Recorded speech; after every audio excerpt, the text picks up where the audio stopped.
Siapa yang tidak terima, tidak mau berdamai dengan keputusan-keputusanku, tidak mau berdamai dengan takdir-takdirku, silahkan cari Tuhan selain diriku.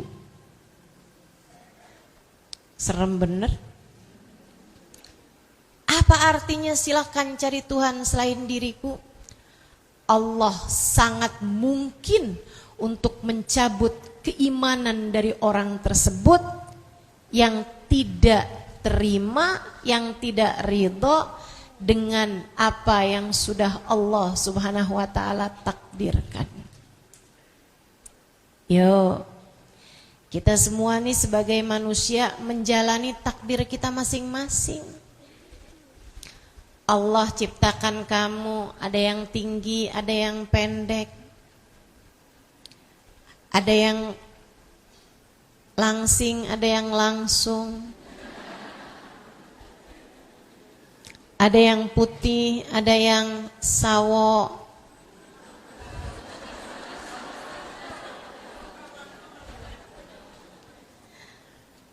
Jangan sampai sawo busuk aja ya.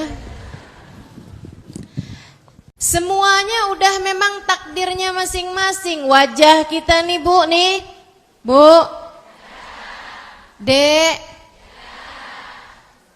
merupakan salah satu bagian dari takdir dan gak usah diubah-ubah. Hidung kurang mancung, mancungin gak usah.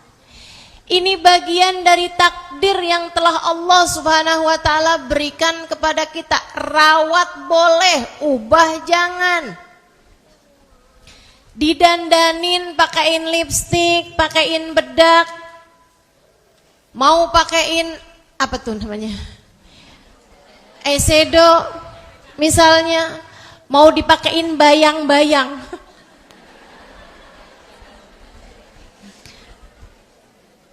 di hidung biar kelihatan mancung gitu kan. Nggak apa-apa, silahkan aja. Tapi untuk kamu ubah-ubah, tarik benang, sulam bibir, itu muka apa kain?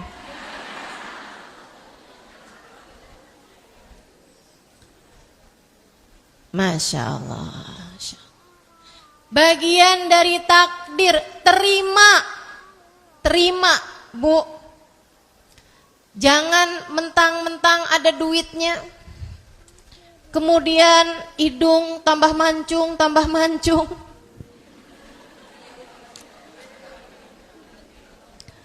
operasinya bolak-balik. Masya Allah. Ada nih orang-orang zaman sekarang macem-macem dah. Saya pernah lihat mukanya orang udah tua tapi nggak keriput gitu. Umurnya ternyata 60-an tahun. Tapi kelihatannya kayak 30-an gitu.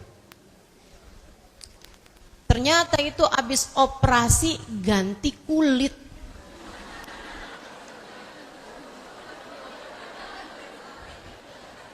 Saya dengernya tuh kayak yang perasaan yang ganti kulit ular dah.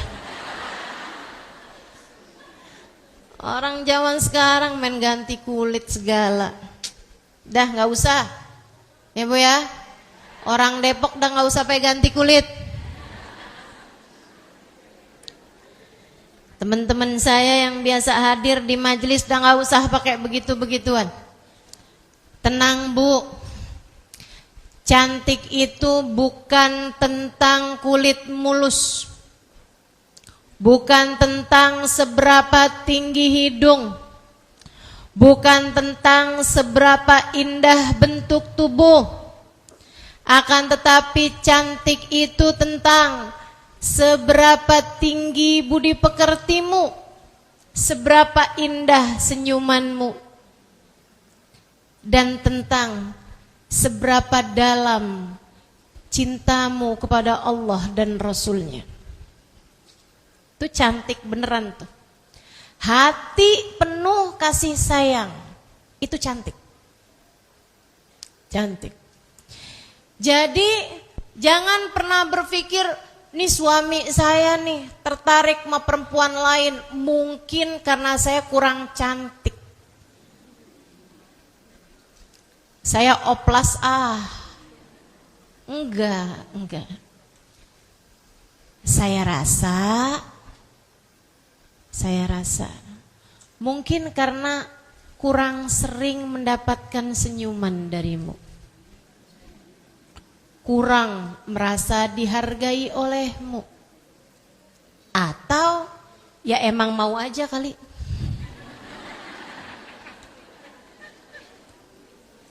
Karena Bu, yang pada punya istri cantik-cantik juga tetap aja Bu ya.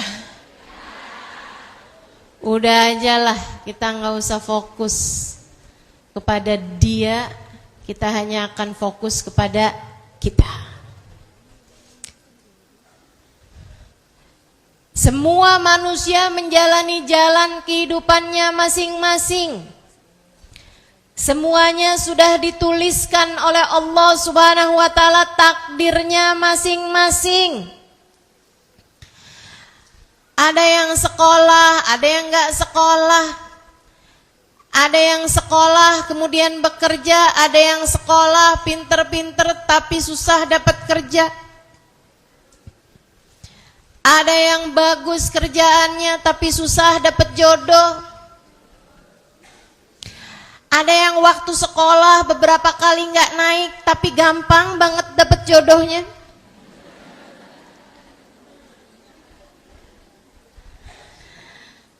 Itu emang takdir. Kita tuh nggak bisa memperkirakan nih orang pinter banget ya, nih bakalannya cepet nih dapat jodoh, belum tentu. Nih orang nih pinter banget nih, kayaknya kerjanya bakalan bagus, belum. Ini bakalan kaya raya nih, belum. Saya ingatkan kembali untuk tidak foto, tidak video ya. Teman-teman saudaraku sekalian yang saya muliakan, semua menjalani hidupnya masing-masing. Tapi saya kasih tahu Bu, saya kasih tahu buat semuanya nih, yang kecil, yang besar, yang tua, yang muda, yang pinter, yang gak seberapa pinter, semua yang hadir di majelis ini saya kasih tahu, hidup tidak pernah ideal buat siapapun. Hidup gak pernah sempurna buat siapapun. Hidupnya gak ideal, tapi semoga kamu dapat menjalaninya dengan ibadah yang ideal. Hidupnya nggak ideal, tapi hati kamu, akhlak kamu mudah-mudahan ideal. Hidupnya nggak ideal, tapi semoga pengikutanmu terhadap jalannya Nabi Muhammad ideal. Semoga kita semuanya dapat menjadi hamba Allah yang ideal. Kalau mau nyari hidup sempurna buat seseorang nggak ada. Nggak ada orang hidup nggak pernah sakit, nggak ada. Ada ding, satu orang namanya Fir'aun. Jadi kalau kamu doa, ya Allah saya jangan dikasih sakit dong ya Allah. Di sisa hidup saya ya Allah sehatin aja terus ya Allah. Jangan pernah kasih saya sakit, gatel sekalipun jangan. Flu jangan, sakit kepala jangan, pokoknya saya mau hidup sehat terus. Kamu lagi doa pengen jadi kayak Fir'aun. Hidup tidak pernah ideal buat siapapun. Semua orang menjalani masa sulitnya masing-masing, Bu. Semua orang menjalani ujiannya masing-masing, Dek. Semua orang ada hari-harinya yang terasa begitu gelap, nggak apa-apa. Itu keabsahan menjadi seorang manusia. Sebab bahkan lukisan yang indah sekalipun punya warna-warna gelap. Bukan berarti lukisan yang indah tuh semuanya harus pink. berarti lukisan yang indah tuh semua harus berisi warna-warna terang. Enggak gitu. Ada gelapnya, ada hitamnya, ada kelabunya, ada biru dongkernya. Itu yang menjadikan langit hidupmu menjadi berwarna. Maka sesekali datang kegelapan dalam hidup, sesekali ada saatnya langit harimu kelabu. Enggak apa-apa, enggak apa-apa, enggak apa-apa. Saya sampaikan padamu, enggak apa-apa. Ada saatnya kamu sakit, enggak apa-apa. Ada saatnya kamu sulit, enggak apa-apa.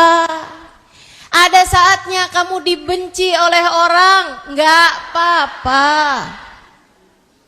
Enggak apa-apa.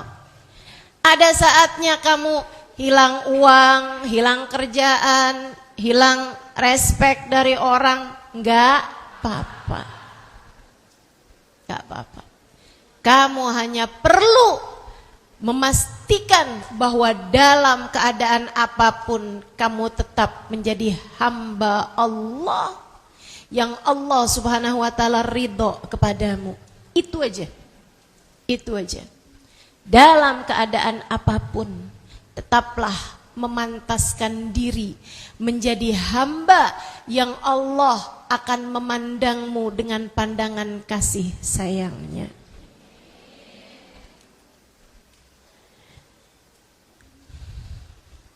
Ibu-ibu, saudariku sekalian yang saya muliakan. Tapi gimana ya Ustazah? Kadang tuh kayak berat banget gitu. Apalagi kalau udah ngelihat tetangga.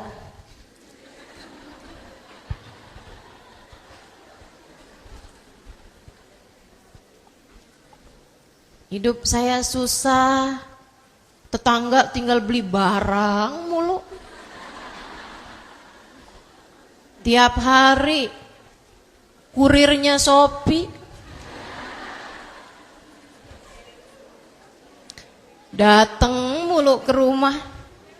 Ntar bawa kulkas. Ntar benerin AC. Jangan bandingkan hidupmu dengan hidup orang lain. Itu adalah cara pertama untuk bahagia. Kalau orang selalu membandingkan hidupnya dengan hidup orang lain, itu adalah cara mudah untuk menyiksa diri. Kamu jangan mau kayak begitu, akhirnya tersiksa hidupmu kalau kamu terus-terusan bandingin hidup kamu sama hidup orang lain. Tetangga ninggiin rumah, kamu tinggi darah.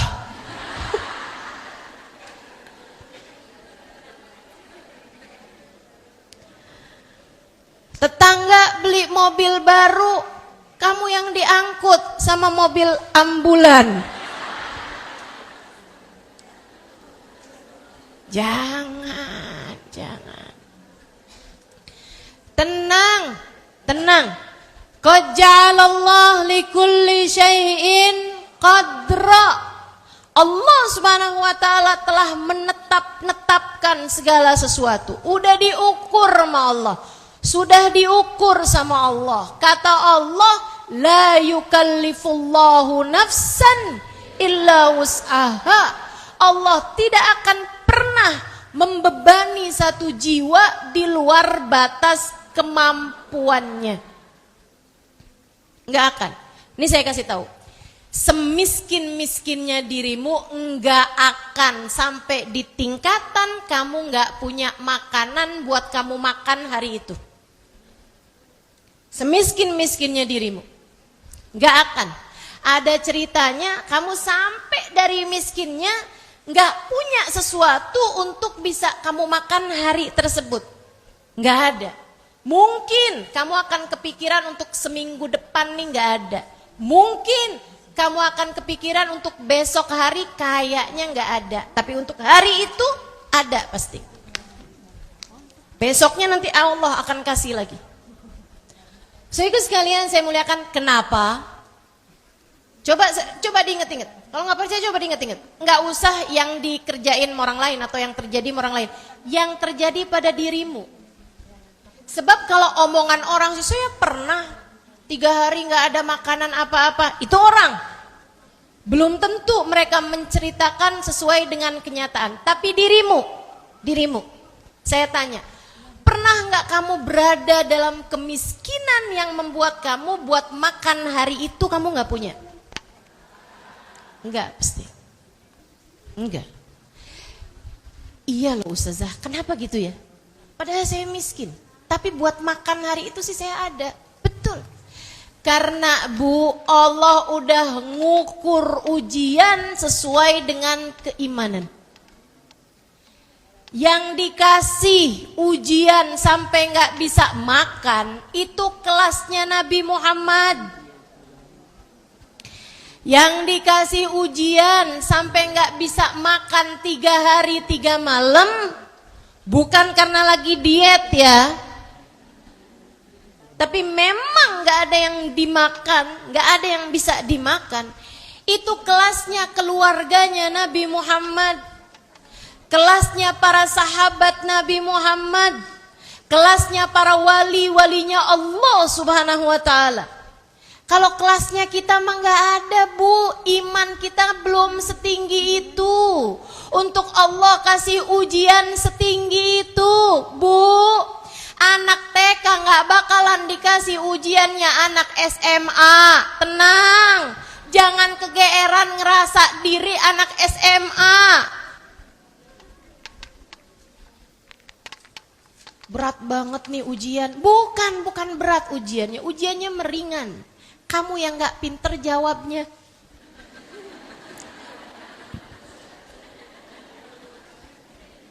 Betul?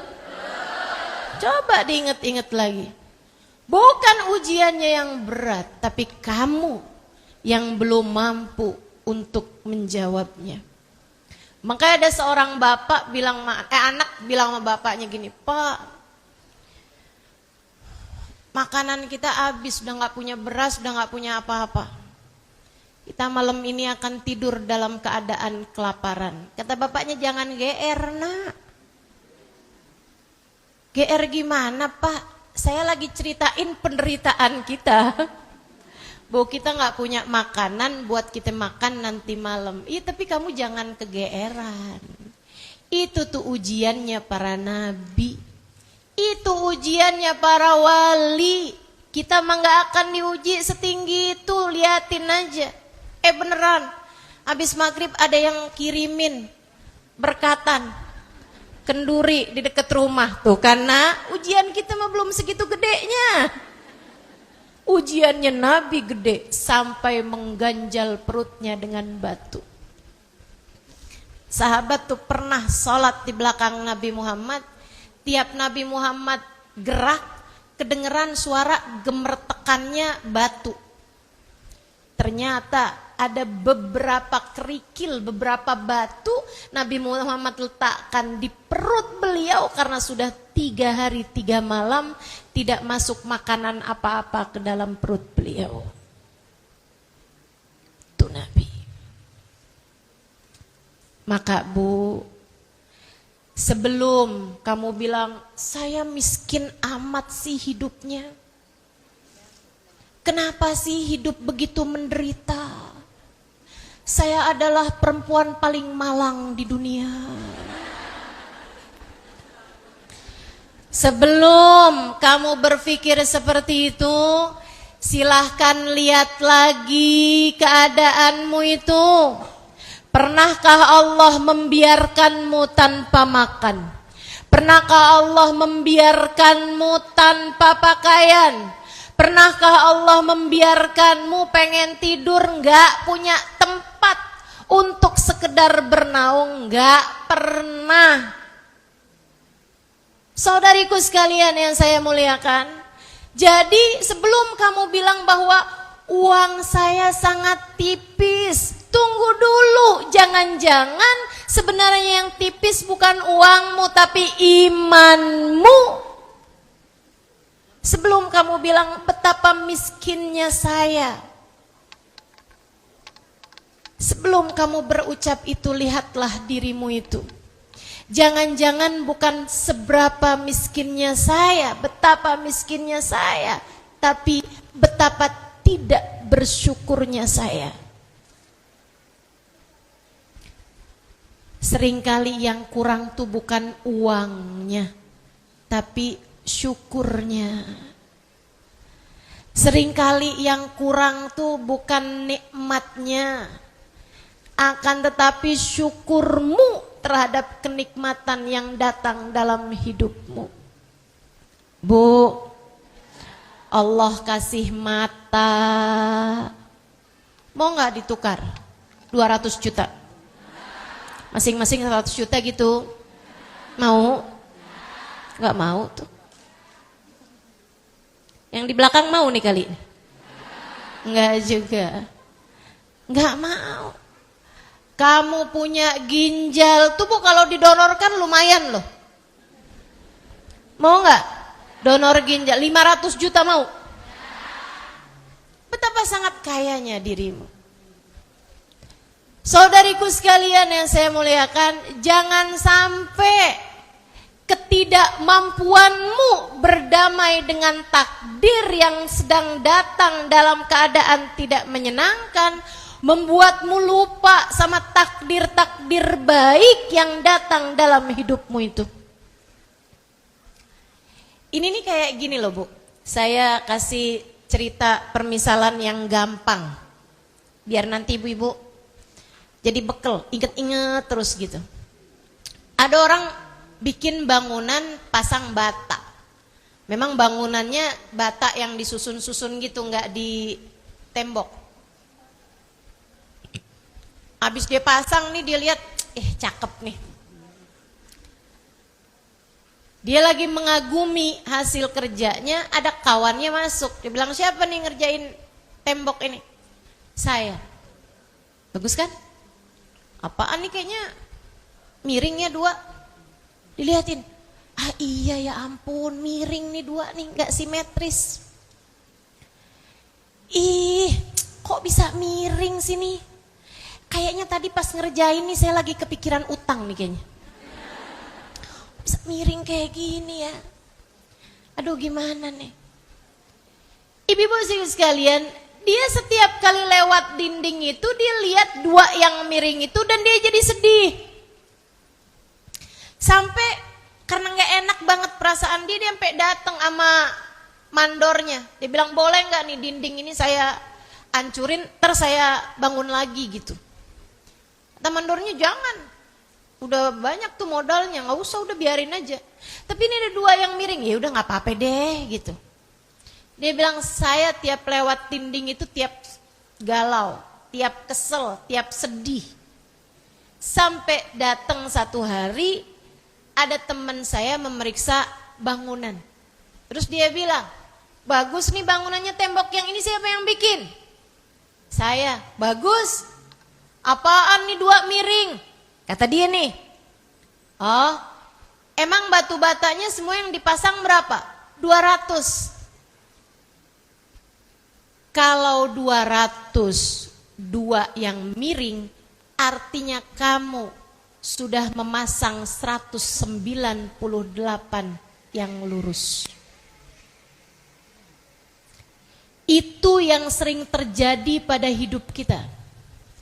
Kita suka fokus sama yang kurang, sampai kita lupa sama yang lebih. Bu, semua dari kita dikasih kenikmatan yang sangat banyak.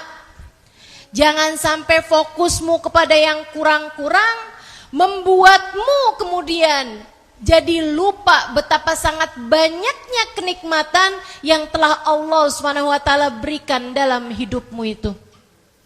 Apaan Ustazah? Saya gak punya kelebihan Ustazah selain berat badan.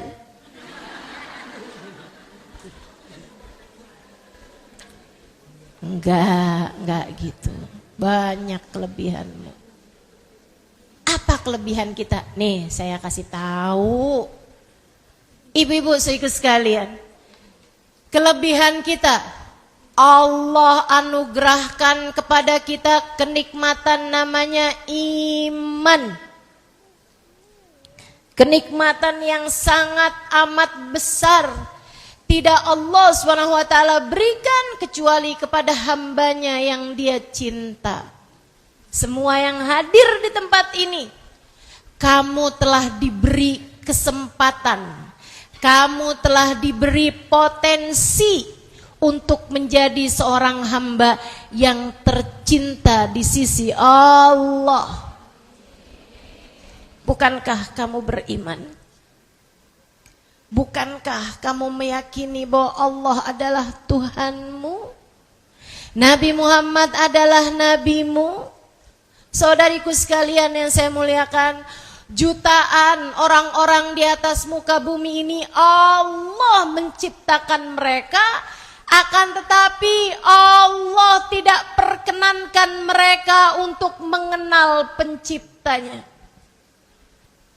Jutaan di atas muka bumi ini, Allah yang menciptakan mereka semuanya.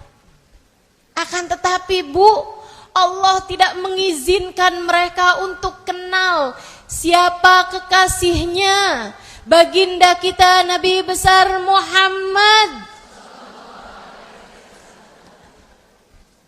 Makhluk yang tidak mengenal Khaliknya, ciptaan yang tidak mengenal penciptanya, itu lebih menyedihkan menurut saya daripada anak yang tidak diakui oleh orang tuanya.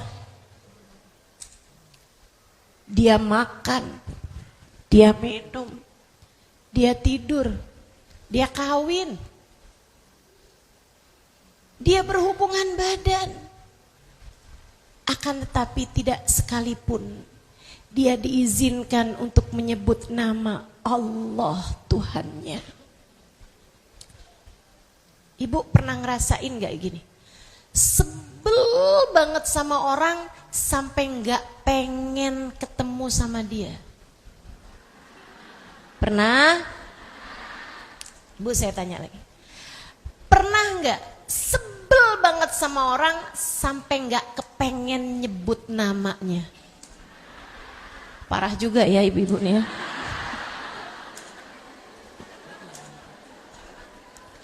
Bu, Allah tuh kayak gitu. Allah tuh kayak gitu. Allah tuh Bu, kalau nggak suka sama seorang hamba, Allah nggak mau dia menghadapkan dirinya kepada Allah. Allah nggak mau dia sholat menghadap kepada Allah. Allah nggak izinkan dia untuk menengadah tangan meminta kepada Allah. Kenapa?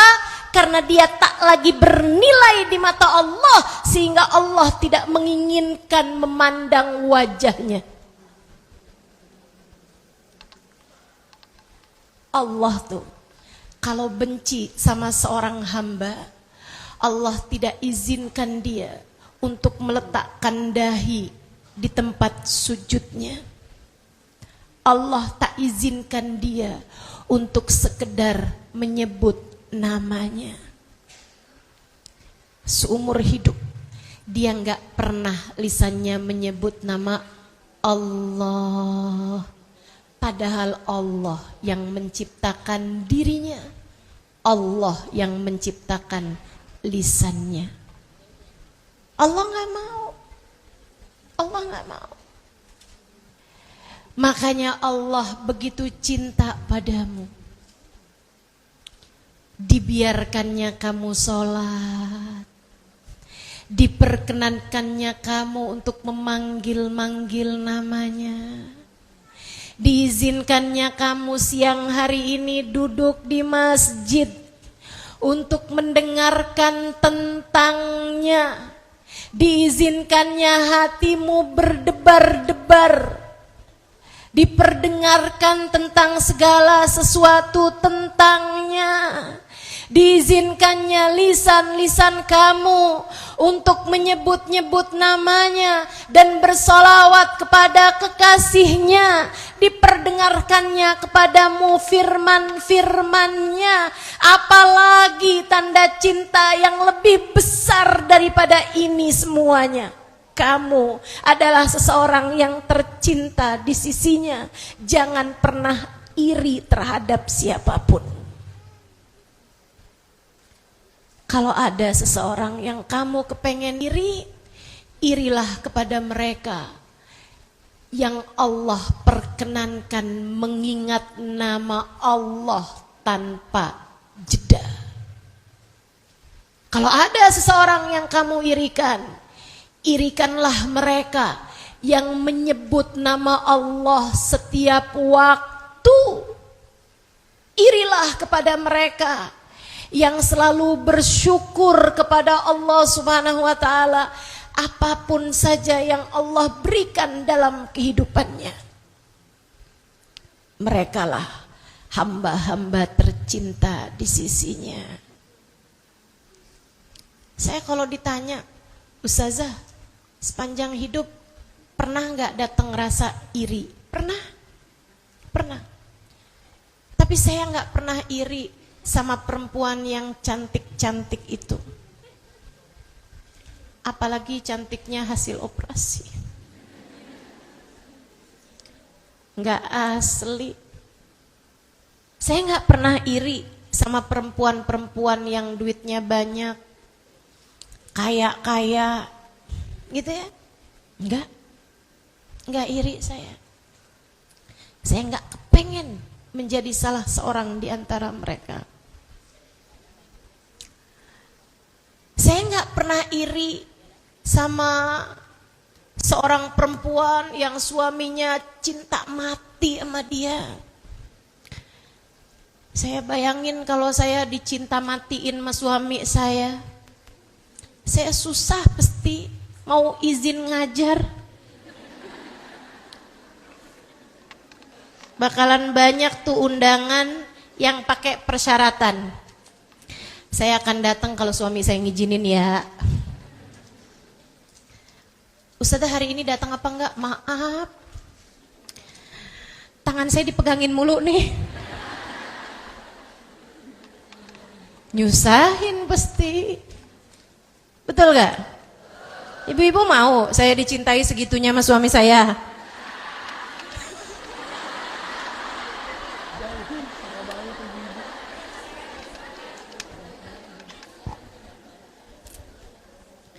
Masya Allah. Saya gak pernah iri sama siapapun, Bu. Yang saya iriin adalah seorang perempuan yang mengingat Allah tanpa jeda. Yang saya ingin menjadi sepertinya adalah perempuan-perempuan yang bahkan sampai sekarang saya kalau ingat mereka, saya nggak tahu muka mereka di saat lagi nggak senyum. Selalu tersenyum kapanpun dan dimanapun. Karena hati mereka penuh dengan rasa syukur kepada Allah.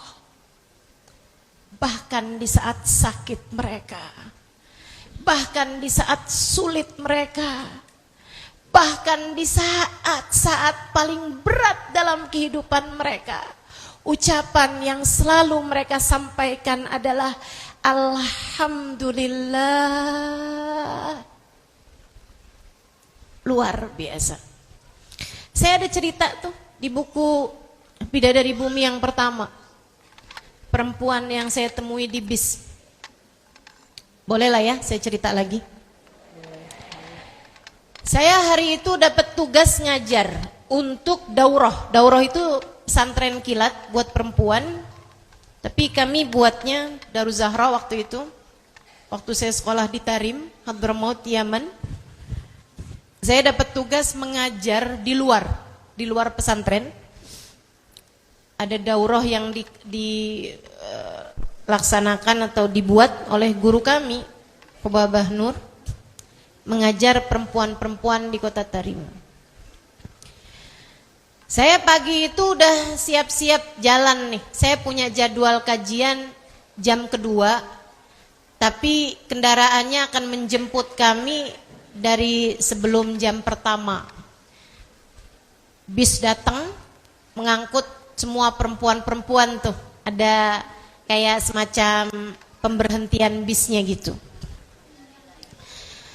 Pagi itu saya udah siap-siap, tapi sebelum bisnya datang saya liatin ada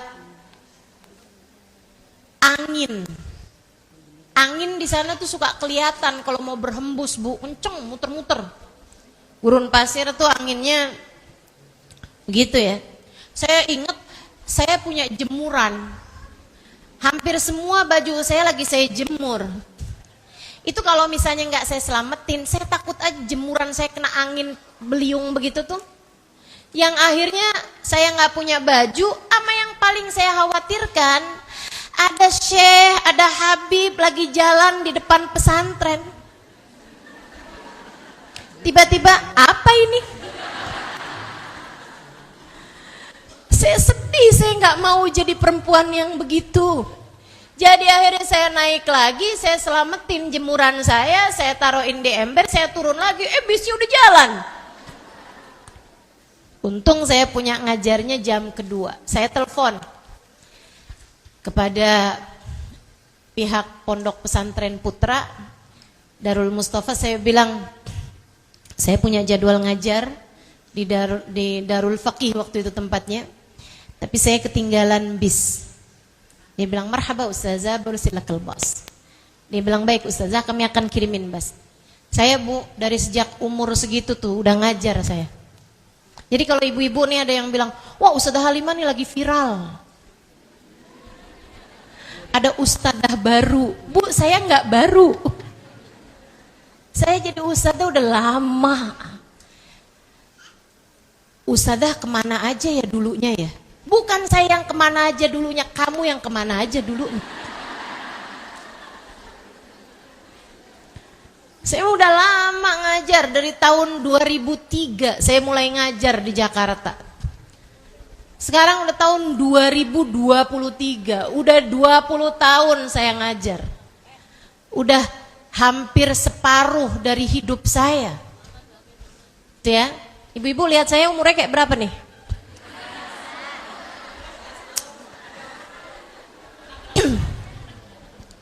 Ibu-ibu sekalian, jadi saya bahkan udah ngajar dari di Tarim. Gak lama saya didatengin bis. Ternyata itu adalah bis yang tadi nganterin orang, perempuan banyak itu, balik lagi buat jemput saya sendirian. Jadi itu bisnya bis besar yang isi 60-an orang, penumpangnya saya sendirian. Jalanlah nih bis nih. Alhamdulillah nggak seberapa jauh ada nenek-nenek gitu berhentiin bis, naiklah dia. Kita di sana tuh biasa menegur siapapun karena memang di sana itu nggak ada orang non Muslim, nggak ada, semua Islam. Dan semua orang tuh kayak bersaudara gitu. Saya ngerasain innamal mu'minuna ikhwah. Sesungguhnya orang mukmin satu sama lain tuh bersaudara justru di negeri sana. Di kota Tarim namanya. Saya tegur beliau gitu, Assalamualaikum warahmatullahi wabarakatuh, ahbabah. Terus dia bilang, Waalaikumsalam warahmatullahi wabarakatuh, ya bunayya. Gitu, dia biasa tuh manggil di sana kayak anakku gitu. Padahal baru pertama kali ketemu. Saya mau tegur dia gitu, halukum ahbabah. Dia bilang, alhamdulillah, bkhair, alhamdulillah.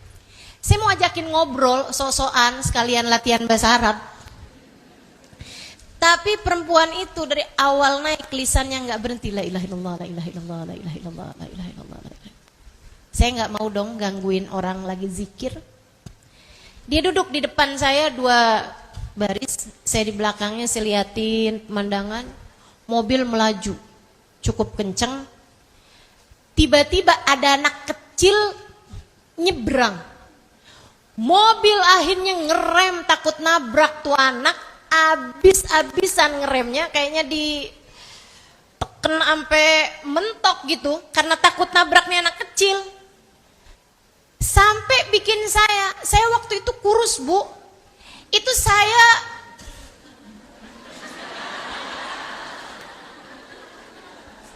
jangan salah. Ibu-ibu sekalian, saya waktu itu kurus banget.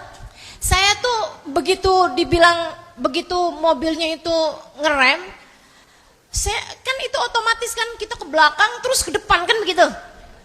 Terantuk sama besi mobil depan, bangku depan gitu.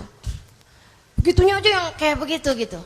Tapi kan orang kurus lebih bisa menjaga kestabilan badan dibandingkan dengan orang yang lebih berat gitu kan.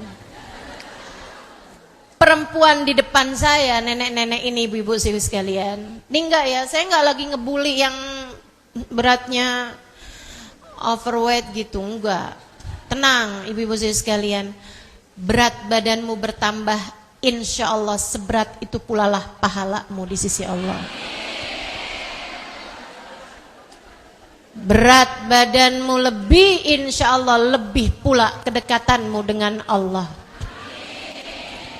Terus Bu, saya dengar lagi katanya nih ya, di planet Mars 100 kilo sama dengan 35.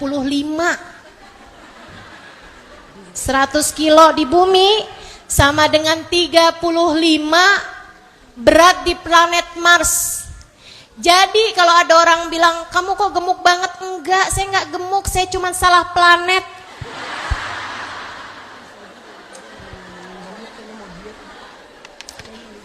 Dah. Bu, nih perempuan di depan saya nih Bu nih, badannya cukup besar. Ibu-ibu sekalian, dia jatuh ke bawah, terpelanting kemudian Bu. Ibu-ibu sekalian, dia jatuh ke tangganya bis itu. Dia berusaha untuk mempertahankan badannya dengan pegang besinya. Ternyata di bagian besinya tuh ada yang menonjol, masuk ke kulitnya, berdarah, dia lepaskan lagi, kemudian terpelanting sampai ketika mobil tersebut, bis tersebut berhenti, dia dengan darah-darah di badannya tergeletak tepat di depan saya. Ibu-ibu sekalian, saya kaget banget, nggak nyangka peristiwa sesederhana itu membuat dia mendapatkan efek yang cukup berat begitu gitu. Tapi lebih kaget lagi sama wajahnya ketika itu. Gak akan pernah saya lupakan seumur hidup saya rasa. Dia tersenyum dengan indahnya sambil melihat ke arah atas, ke langit-langitnya bis.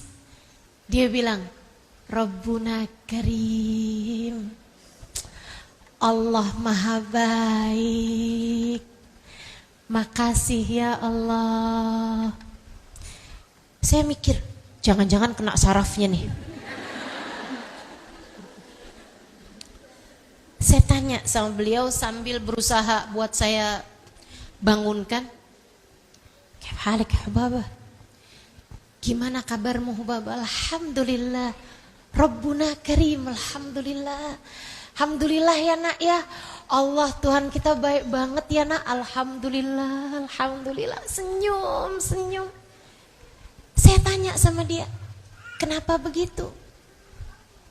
Saya nggak ngerti di mana letak kebaikan Allah yang dia rasa di saat dia sudah dibentur-benturkan sekeras itu, bahkan sampai berdarah-darah badannya kala itu gitu. Saya nggak ngerti letak kebaikan yang dia lihat tuh di sisi mananya. Dan dia dengan senyum sumringahnya, dia bilang, kamu kan pernah dengar nak hadisnya Nabi Muhammad, innallaha idza ahabba abdan ibtalah.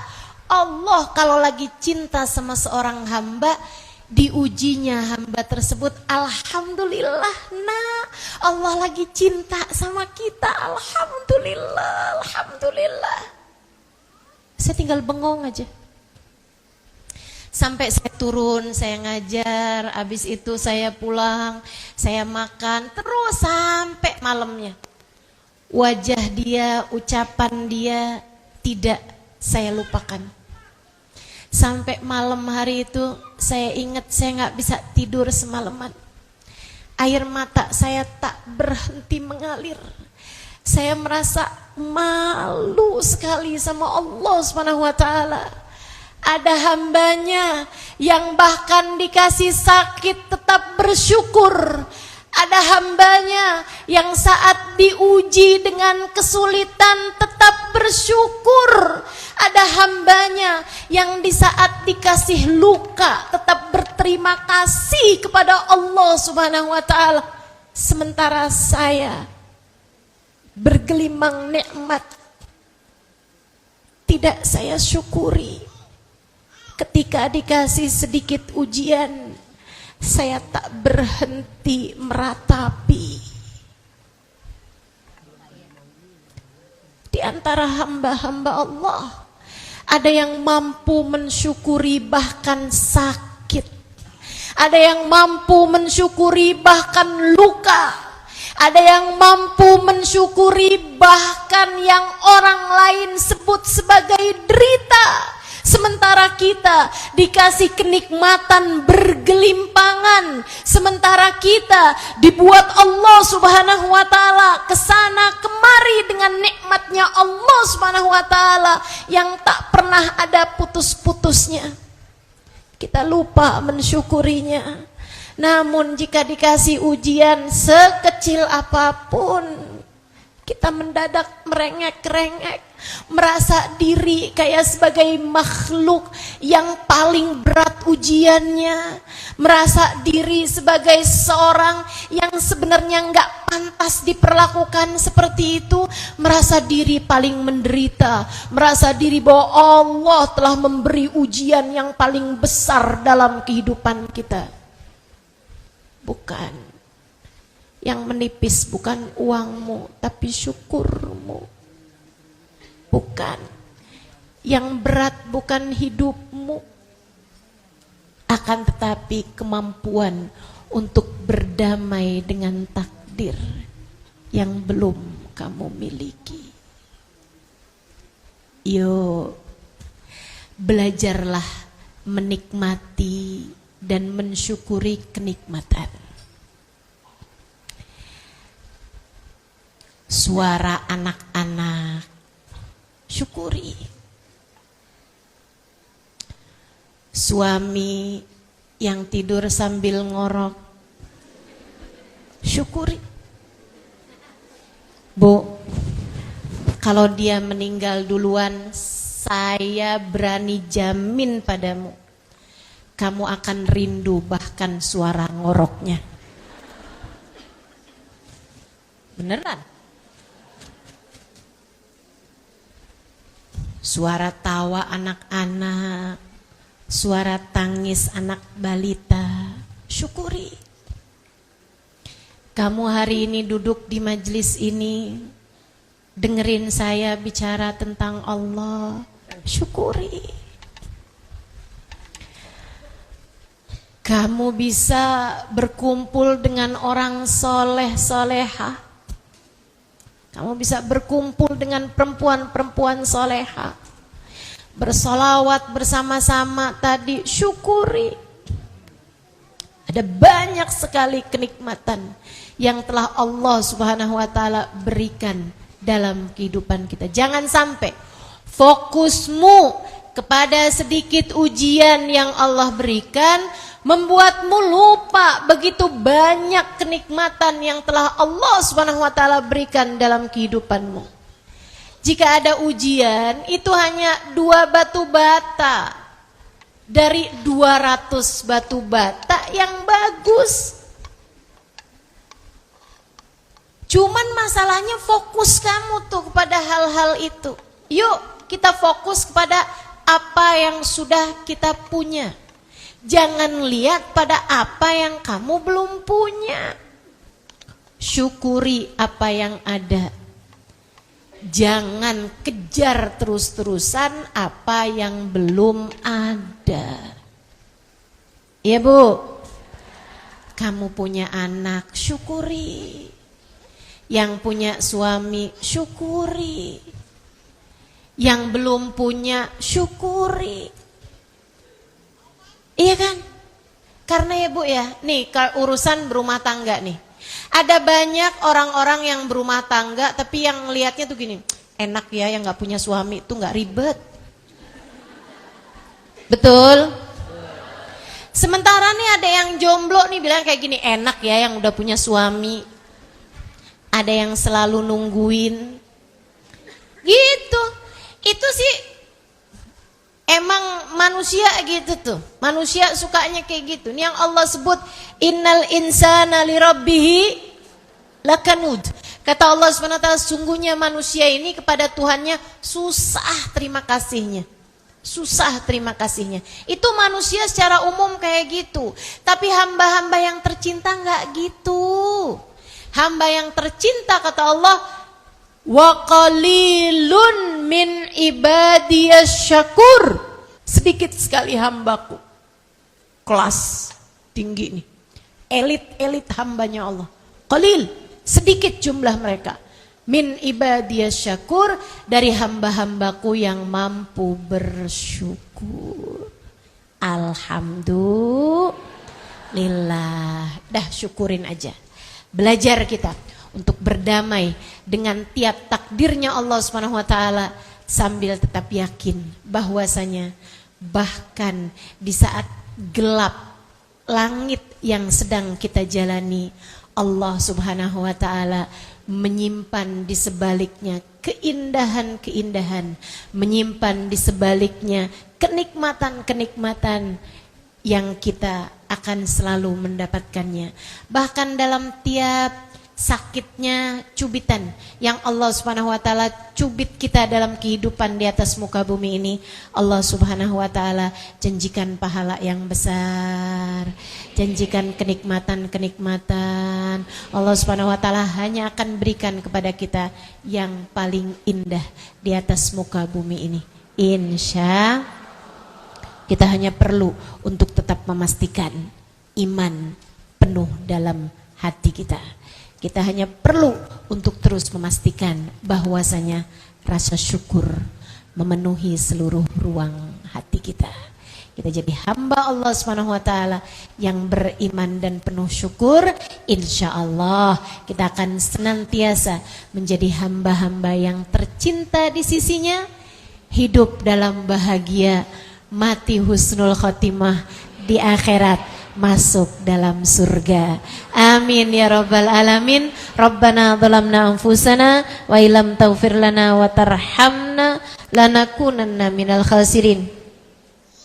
Rabbana atina fid dunya hasanah wa fil akhirati hasanah wa qina adzabannar. Dawahum fiha subhanakallahumma wa tahiyyatuhum fiha salam wa akhiru da'wana anil hamdulillahi rabbil alamin.